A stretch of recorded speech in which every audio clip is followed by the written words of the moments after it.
Ofinako aminazy ty androany. Anao ve ka nahita mpanjaka hametraka satroka andohan'ny andevo? Fa nahenanao? Sana tia toko.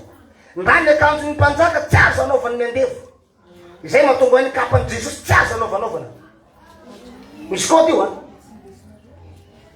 De zaho tompony le satroka mihitsy nefa ifideza anaty.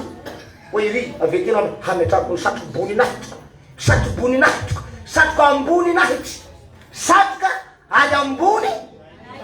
Le vony nahitiko mihitsy no hafilako am'izay anaty. De lasa mana inona koa izay? Mana ambony nahitiko koa izay.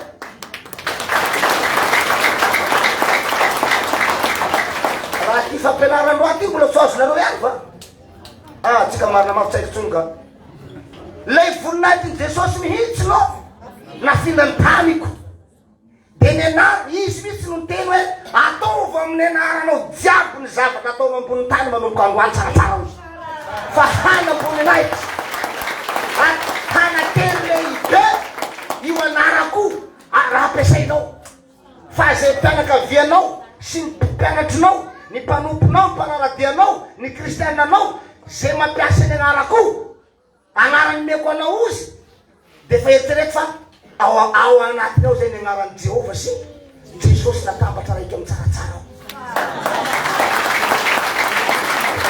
Zay ny hoe Jehova tompo tsara, de Jesosy mpiary nangataka tamin'i Jesosy, isandohan'i Jesosy, fa Jesosy nitsandoka aminaka.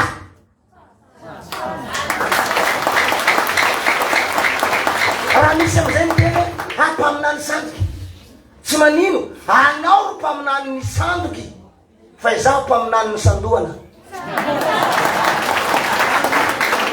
Mazava izay? Saotra ranga, manao ny fanjakany lanitra. Avotry anao, ny sandohany satrobonahitr'Andriamanitra. Hoy Jesosy, tsy anareo no nifiditra anareo no nitady ahy, fa izaho no nitady anareo.